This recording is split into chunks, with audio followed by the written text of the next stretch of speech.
what's up, YouTube? I know it's been a while. I actually recorded a video maybe 2 to 3 weeks ago, maybe even a month ago, but I have not posted it. I posted it around the time that, or recorded it around the time shortly after the news of, I don't know if you guys are aware of the Black Lives Matter activist, Toyin, who was unfortunately sexually assaulted and then murdered. And then also when the news came out about the young woman in the military, Vanessa, where she was also assaulted and murdered. And I made a video talking about my own dealings with sexual assault, sexual harassment. There were two major ones that I've dealt with in my life. It just didn't feel right recording it because after I recorded it and I watched it, I actually recorded it twice, and I watched it, just something about it didn't feel right. I felt like I wasn't really relaying it correctly, or it just didn't sound right coming out of my mouth. Now, if it was something I may later in the future, I might write about, but just talking about it on camera, it didn't feel right to me. And I know I don't know any woman who doesn't have some type of story about sexual assault. So, and I think it's important to share those stories. I really do, because there's such a stigma behind it. And there's so many of us who hold in these stories and because we feel like people won't believe us. But I really think it's important to tell those stories. I just didn't feel like it was right for me to record it. So maybe in the future, I'll sit down and write it and post about it. I actually believe I did about the first one that I encountered, which was my freshman year in high school. But I actually had another encounter in 2015. And I can't remember if I've written about that or not, but I may. So to kind of be on a lighter note, I figured I use this video to record why I've kind of been absent. So I've been working from home since March, and it's been wearing on me a little bit. I don't mind working from home. It's just afterwards, there's nothing really to do because the scary virus is still out there. So even though things are open, I'm in Ohio and we have crazily been losing our shit since everything's open. So that doubly makes me want to stay in because everybody else has lost their mind. So been doing that. And actually for the past couple of weeks, almost a month, I have been actually writing. Ever since the protest started, there was a publishing house, actually, I believe 3. They're all on the same kind of website. I'll post a link below in the description box, but there's 2 publishing houses and they're looking for Black writers, Black artists who want to be published. And I believe what they're doing is they're taking submissions and they're trying to connect writers, Black writers, with agents. So, get yourself an agent, kind of just that stepping stone to get published. So I thought, this is my chance, because I feel like I work better under pressure. It helps me kind of focus, narrow down, and get things done. If I'm just thinking like I'll self-publish, I will be from now until 2042 trying to work on one novel. It's sad, I know, but that's how I operate.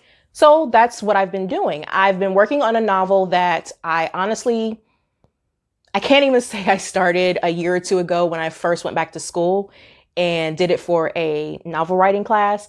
I actually got the idea for this novel among pretty much all the other novels I have swirling around in my head probably close to a decade ago, a very, very long time ago. And I've just kind of been swapping out characters, swapping out storylines, and I'm really horrible at editing and editing and editing and editing and editing to a point where I never finish all the way through because I'm so busy trying to edit and make it perfect. Realizing and not realizing that there's no such thing as perfect. But So when I took my novel writing class it was my first semester back, which I believe was last January of last year. So I took a novel writing class, and our only assignment was throughout the whole entire semester was to write 3 chapters of a novel. And I think it was between 30 to 90 or 30 to 60 pages that we had to complete. And fortunately, with these publishing houses, they're only asking for your first 30 pages, your bio, and your pitch. But one of the last semesters of my creative writing classes, I took a publishing class. And if there's anything I learned in my publishing class is before you submit your writing to anyone, whether it be a contest, an editor, an agent, a publishing company, whatever, make sure your product is finished. So even though I have the first 30 pages done, I'm trying to complete the whole entire thing. So with that being said, in the past 3 weeks, I already had 3 chapters done. I'm on chapter 8 right now, and I don't see this story going past 12 chapters, 14 max. In each chapter I've written so far, they're anywhere between 6 to 9 pages. There's nothing like really outrageous. So the submissions have to be in by end of this month or early September, depending on which publishing house that you choose. Again, I'll post the link because some of them are for just young adult, and I don't write young adult. So I think those are the ones that's due like August 31st, whereas the ones I'm aiming for are due like the first or second week of September. So it's getting close. But I'd figure also to tell you why I've been absent, but kind of give you kind of a backstory on my story. So this story is about, and also let me say that the idea in my head, it seemed easy.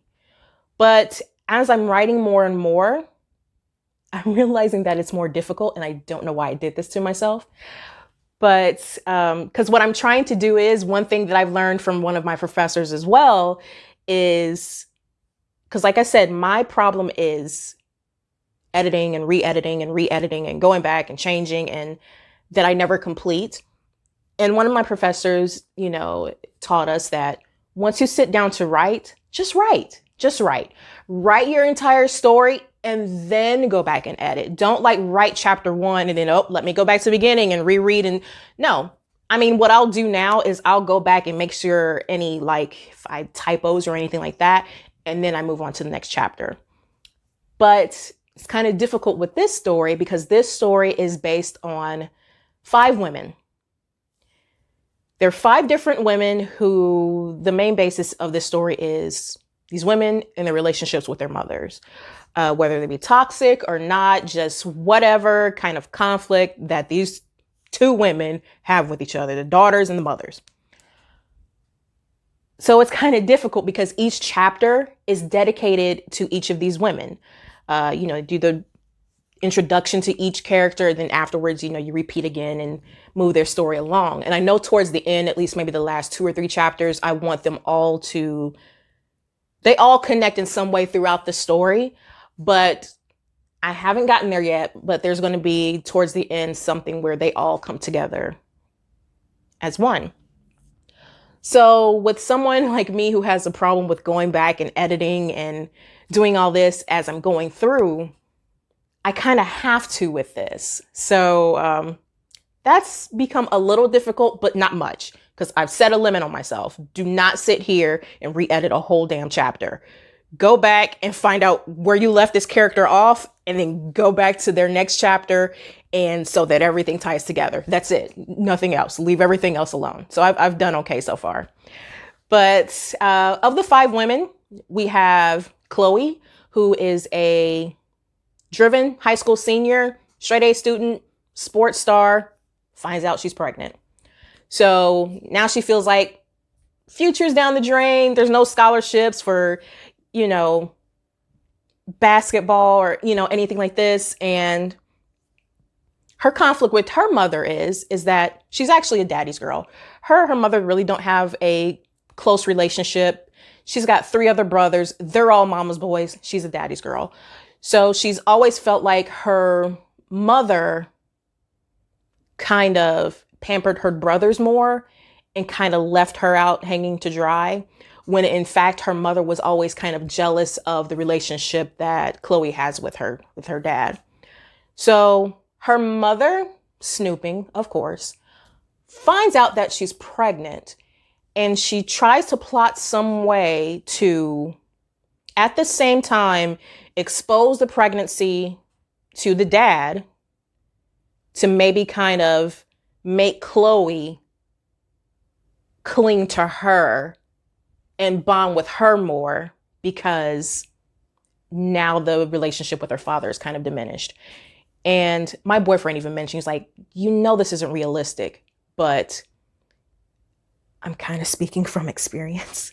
Maybe not exact experience. Like I never got pregnant as a teenager, but as far as that type of toxic relationship with mothers, believe me, all of this stuff is written from a total personal perspective for the most part.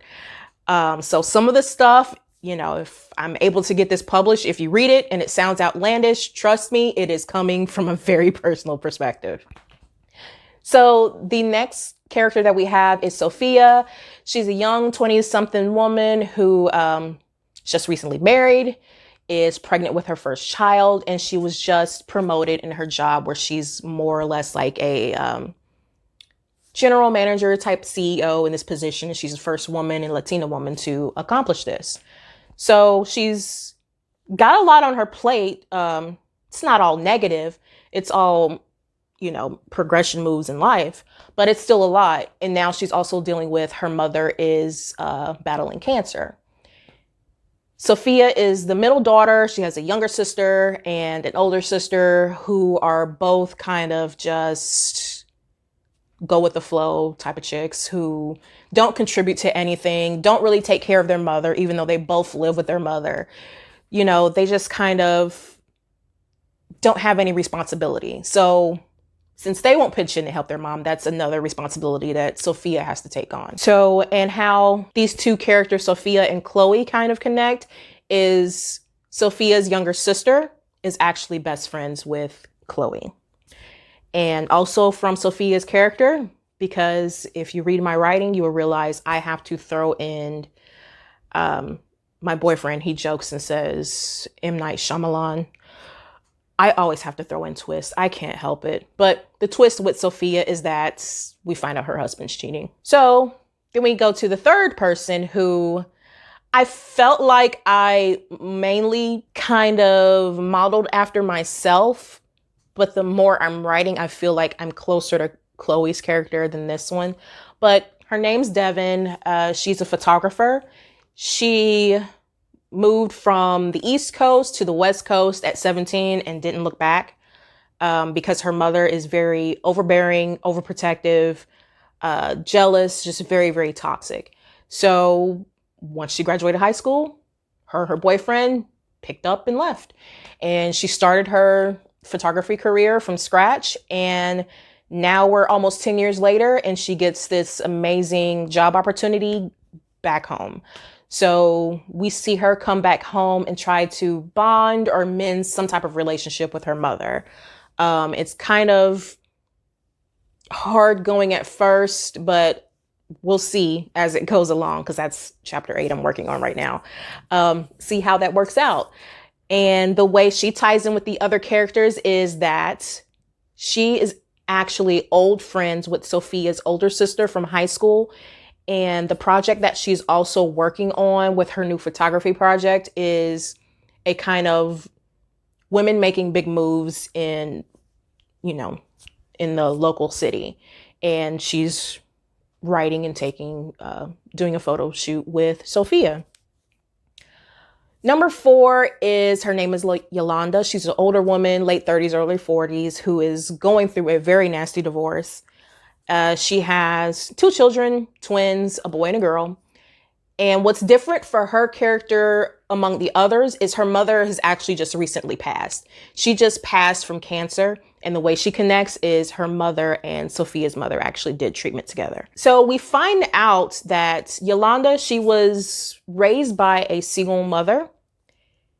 And she was always told growing up that, her father just left. He didn't want, she's got two brothers, her father didn't want kids, and he left when Yolanda was about 2 or 3. So she really has no recollection of her father at all. Well, as you do when someone passes away, you clean out their house, go through everything. And she's going through boxes of papers and photos and things. And she comes across photos of who she suspects is her father. And sooner or later, you realize that the story that her mother told them growing up about their father wasn't entirely true.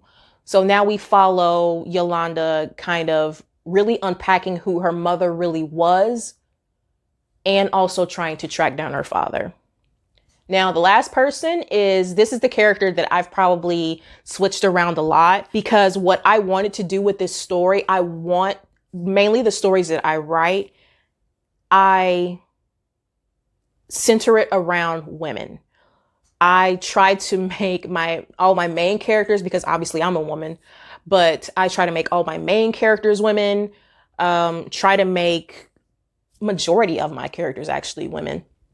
And especially with this story, I wanted to include different ethnicities, different sexual backgrounds, different ages and things like that. I wanted this to be really inclusive.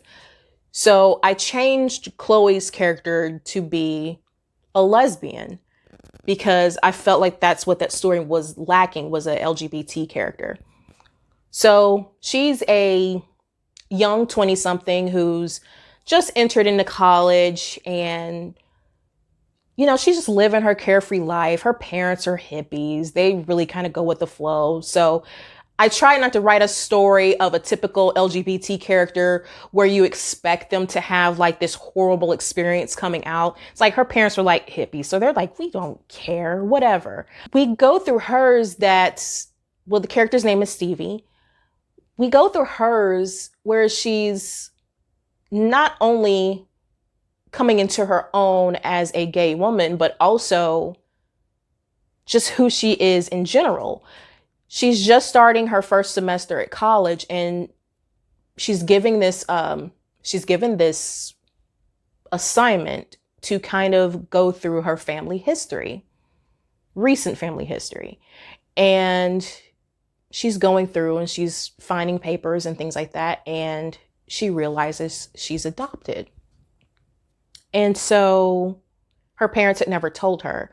She was aware that her mother had multiple miscarriages, but she was always under the impression that she was her parents' rainbow child. She actually has a younger sister that's about 5 or 6. Her sister is actually the rainbow baby. Stevie was not. She was adopted. So we follow her trying to track down her birth mother, and she ties back to the other characters. But my only issue right now is, I know as I'm writing, I know I will eventually come up with an ending. But as of right now, I'm kind of having trouble finding some way to get all 5 of these women and their mothers or sisters or whoever their relatives are into one scene. And I think the way I'm going to do it is with Devin's photo project is probably have it be some kind of award ceremony or gala or something like that. And there's some reason for all of them to be there and all to interact at some point. The only problem is Stevie's character is the most outside of everything. But I kind of feel like there's a little bit of a way for me to kind of add her into the other 4 where it makes sense for her to be there. But yep, that's what I've been working on. I had started quarantine once COVID kind of exploded. I wanted to first start off with self-publishing, possibly a poetry book or either a short story, because I have a few short stories I submitted to contests that didn't do well, but whatever. Uh, and I wanted to self-publish that. If you hear chattering in the background, we have birds in the chimney. And every now and then they like to laugh at me. They're still laughing. Sometimes if I tell them to chill, they will. We've become close. It's been like a couple of weeks. But I kind of want to start it off with something smaller, and I still will do that. I wanted to write more poetry. I didn't want to self-publish a poetry book full of poems that you can find on my website or you can find on my Instagram or my Facebook. I didn't want to do that. I wanted to add in some new material. And I did come up with a few new things, but then this came along and I figured, let me take this opportunity. The other things that I can do on my own, just go back and edit and try to add in or take out whatever I need to take out, and just to kind of get a feel of how self-publishing works, because I haven't done it yet. But yeah, I hopefully all you other writers, if you have any tips or how you guys stay focused on writing or any type of writing prompts, how do you kind of dig yourself out of a writer's block? Leave it down in the comments. Give me some, advice, or if you need any advice, let's talk, because I graduated this year with my creative writing degree, and I'm ready to make some moves because writing is something I want to do. I don't want to work a 9 to 5, and I know it's impossible. I'm not going to be the next Stephen King or anything like that where all I can do is sit back and write books, because hell, I've got this story, 2 short stories, and like 3 other novels in my head. And after that, I don't have anything else. So obviously writing isn't something I can make just like a total and complete career of. At least I don't see that right now, because I just don't have any other ideas up here. Maybe once I get all these other ideas out of my head and on paper and out there to you, then maybe something else new will resurface. I hope so, because I really do enjoy writing. That's my jam. But anyways, hopefully I'll make some other videos. I want to hopefully more videos like this on writing versus, other kind of negative but necessary needed, talks. So, all right. Bye guys. Have a good day. Have a good week.